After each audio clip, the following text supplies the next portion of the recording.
Right, Strongman fam, welcome back to the MST Systems YouTube channel. We're going to be going over a question today that one of my athletes asked me literally yesterday and reminded me that it got asked a few times on my Instagram story when I was asking for some subjects. So we're going to go over today. I'm going to teach you about how to increase your floor speed on the conventional deadlift, and I'm going to break it down into 3 sections so that you can fully understand every single avenue that you might have to kind of explore to fix your own floor speed. At the end of it, you'll have a full understanding of it, because there's a lot of misinformation on this subject, guys. I'll be perfectly honest with you. The number one, the initial thing that you have to address is position. For most people who are slow off the floor, there's a common trend, which is they pull with a neutral spine, either neutral or retracted shoulder blades, and also a low hip position. This is the most common position that you will find that someone who is slow off the floor will be in. The opposite position to that is a higher hip, slightly rounded thoracic, and protracting the shoulder blades and making your arms as long as possible. Getting in this position, which you'll find explores a lot more speed off the floor, but can be slightly hindered at lockout depending on the shoulder position at the knee. Sometimes the shoulder can go over the knee. We want the shoulder in line with the bar at the knee. We don't want the shoulder over the bar. This higher hip position can definitely cause that issue, which is why you often see 2 types of lifters, don't you? Someone who doesn't really get it off the floor very fast, but then they're strong, over the knee into lockout. And then you have the opposite guy who can fly over the knee, will struggle to lock it out. Maybe they've got a bit of a hitch or a bit of a jiggle, or maybe if they're a powerlifter, it's a slow grind for that last couple of inches to lock out. So this is purely down to position. Now, if you're someone who's slow off the floor and you feel as though your position, maybe you're not 100% sure if it's correct, then what it's good to do is just basically record yourself from the side and just see what the hell is going on with your back and your hips, etc. Are you a neutral spine, low hip puller who's trying lots of leg drive to get it off the floor? Because if so, it would probably be better for you to explore on a secondary deadlift session using a slightly higher hip and slightly rounded upper back and protracting those shoulder blades. Now, I'm not saying that everybody should have a high hip pull position. All I'm saying is we've got 2 extremes, guys. High hip, big, look at KK or Tom Martin or Adam Bishop or Ash Broughton. I used to coach Ash up until a couple of weeks ago. He's absolutely savage. But look at these guys' pulls, okay? And look how fast they come off the floor. Extremely fast. So I'm not saying go to that extreme, but also on the other end of the spectrum, we've got like a clean pull. So if you look at weightlifters that do heavy clean pulls, you'll notice that they're slow off the floor and they accelerate over the knee. These are the 2 extremes, guys, and you need to find for your mechanics whereabouts you lie on this spectrum. Now, the ideal, this is just my opinion, by the way, but the ideal is that you feel as though if you get it off of the floor, sorry. You should always feel as though you can get it off of the floor, but the weak point should be just below the knee. If you get it over the knee, you can complete it, but you can always get it off the floor. And oftentimes position is the number 1 factor here.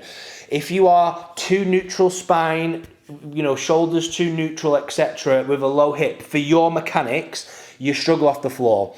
So you're going to need to just throw a little bit of thoracic flexion and a little bit of protraction. It might be millimeters, guys, micro changes. But what I'm trying to say is that if you are too far to this clean pull extreme, then you're going to be slow off the floor faster at lockout. And if you're at the opposite end of the spectrum, you're going to struggle at lockout. We want to find for your individual mechanics somewhere in the middle. Now, 90% of you, I'll be honest with you, will be in this position, because it takes a very long time of deadlifting to master your mechanics. And if you watch my Brian Shaw's deadlift video that I critiqued his form on, one of the points I raised there was a lot of people's issue with the deadlift is the reason why they take so long to master it is because they have in their head they can only train it once a week.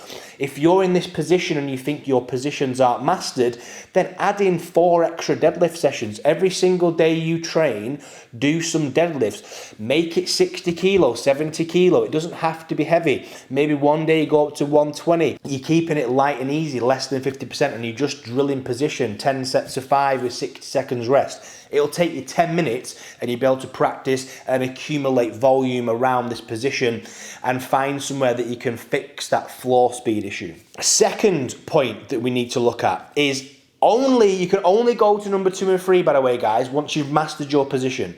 Once you know my position is perfect, then you can go to point number 2, which is imbalances. So imbalances, what I mean by that is if somebody has an extreme weakness somewhere in the body that is making the position break down.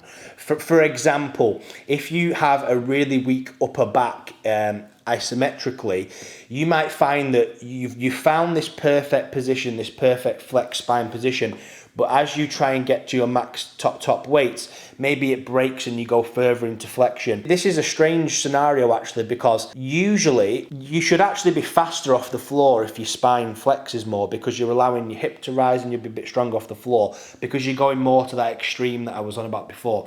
However, a lot of times when people's spine moves, what that means is that the brain goes, oh shit, and they stop pulling because they felt the breakdown. So there are two possible outcomes here. One, which is you thought you've mastered your position and you haven't, and maybe you need to just accept this more flexed position and go back to the drawing board, or potentially you got an upper back weakness there. So if there are any kind of obvious outlying imbalances that need fixing, then obviously we need to fix those, because they're going to restrict you from holding that position. But also, you've got to just look at these imbalances that you may potentially have as, things that you might need to correct in your position, because they kind of go hand in hand slightly. Now, I'm going to give you 2 examples to work with, because these are the 2 most common. So upper back weakness in isometric contraction is one of the common scenarios that I see. How can you get a stronger upper back that will help you on deadlifts? Well, you want to stay in that hinged position. So something that we use at MST Systems is what I call a bent over neural row. And this is basically just a cheaty bodybuildery powerliftery style row that's got one cue really that's fundamental, which is to stay below the knee each rep. So you go below the knee and up, below the knee and up. So we're training that back isometrically, as well as getting the lats, etc., through concentric eccentric contraction with a heavy row. Other things we can do is we can throw in front squats, because front squats will help you, trying to maintain that thoracic extension and won't allow you to go into flexion. So front squats, I use the Travis Mash front squat cycle a lot because it has long isometrics in. That will help you fix an upper back imbalance that may be present on your deadlift. The final one I want to give you is hamstrings, because a lot of people think that quads are the primary driver of floor speed, and I completely disagree, just due to anecdotal evidence of fixing so many people's hamstring imbalance and changing the way their pull looks. It is the most common thing I see in powerlifters and in strongmen, that the hamstrings in isolation are weak. If your stiff leg deadlift is not roughly 90%, that's top end, 85 to 90% of your normal deadlift, e.g. if you've got a 300 pull, you should be able to stiff leg 270.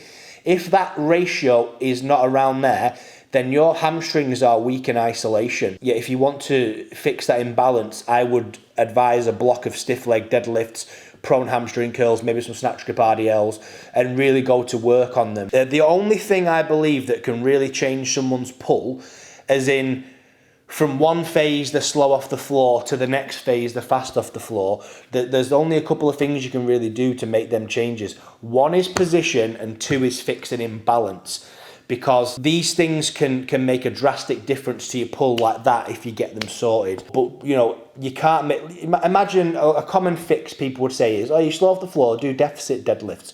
Well, the thing with a deficit deadlift is you're just building upon what you've already got. So if your position isn't correct, then a block of deficit deadlifts, it's not going to change your position, because it's not even specific to the floor deadlift. You're going to have a slightly different hip position, etc.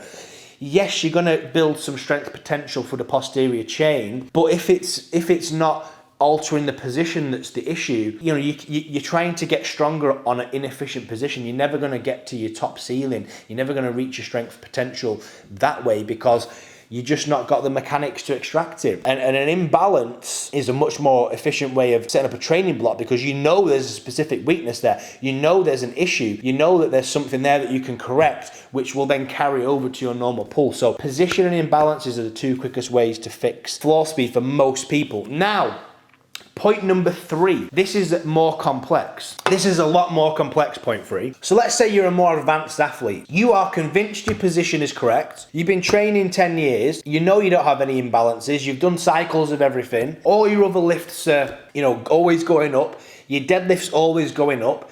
Everything's correct. Your training's great. Everything's good. However, you slow off the floor on your deadlift and you want to fix it.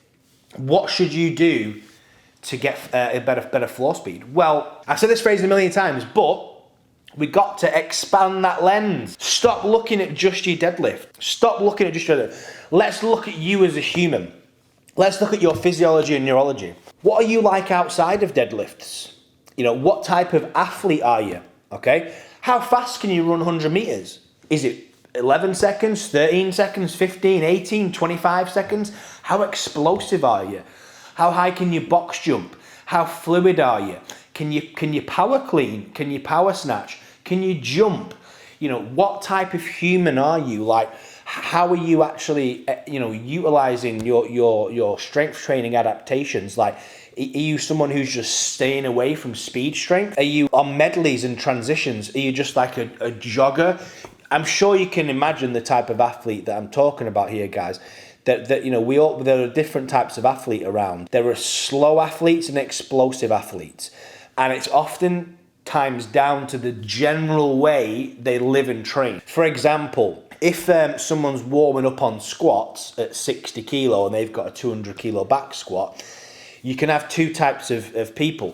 One person will just kind of squat it nice and slow, and they're just kind of going through the movement, and then they add weight and they go nice and slow. They maybe put a bit more force in, always doing just enough to move the weight. And then you've got the person who, on 60 kilo, they'll do a few warm-up sets, but then they'll be aggressive and explosive and almost jumping and trying to move every single weight, every single rep, every single time as fast as possible. And these habits get built into people and change the way they kind of move and perform. And oftentimes someone who's got all the positions correct and no imbalances, oftentimes they just fall into the spectrum of they've got really shit speed strength and need to change habits and their approach to training in general, not just on the deadlift. They need to get faster, more explosive. They maybe need a different training phase.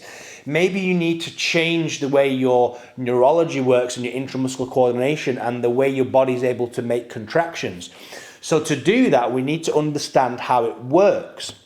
So when you do a deadlift, we'll just stick to deadlift for the example. Your brain has to send signals to many, many, many different muscles, hundreds of different muscles, to contract and do a job almost simultaneously, okay? So I like to think of it like playing a piano. So if you've got a shit tune on a piano, dun dun dun dun dun dun, and it's that slow, boom, then you lift your weight. Because let's face facts, if you're pulling 200 kilos and you know you're gonna pull it, but it just feels heavy off the floor, then you need to accept the fact that you are strong enough to lift that weight, aren't you? You are strong enough to lift that weight. So the only reason why it's coming off the floor slow is because you've almost got like a charging bar. And when you're saying lift, it's going, and then finally your muscles are doing enough contraction to lift the load. So is this something that you need to add a deficit deadlift in for, or any other kind of variation? Not really, no, because those things aren't going to address the neurological and intramuscular coordination deficit that you have, because you're just singing these tunes really slow through your nervous system, which is making the contraction and movement in the deadlift just slow. The reason why I say it's good to look at the athlete in general, because in general what you'll find is most people who are like that will be shit at jumps, sprints, snatching and explosive movements, throws, etc. They'll be not very good at those, because neurologically, if somebody's this experienced and they've mastered positions and got no imbalances, that means that neurologically they're usually quite primed on the deadlift, which means that it's not a specific issue on that position. It's more of an issue of the whole body, if that makes sense. So how would somebody fix this? Well, you need to just accept that fact that your speed strength and intramuscular coordination, etc., isn't very high. You've got a deficit there. So you probably need to look at your training as a whole, and not only your training, but your warm-up habits and just how you are, in general.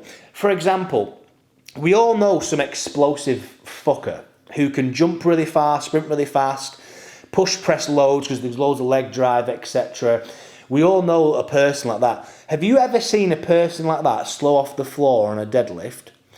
Because it's possible, don't get me wrong, but it's very, very rare because they're able to play that tune. Dun, dun, dun, dun, they're going dun, dun, dun, dun, dun, boom, fucking exploding power.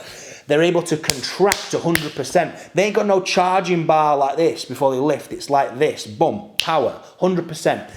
And if you want to increase your floor speed on deadlift, you've got to expand that lens if you're in this situation, guys. You can't just be like, well, what should I do? Should I do some speed deadlift with bands? Well, yes, that will help the issue. Admittedly, speed deadlift with bands is something that's going to train your speed strength, your intramuscular coordination.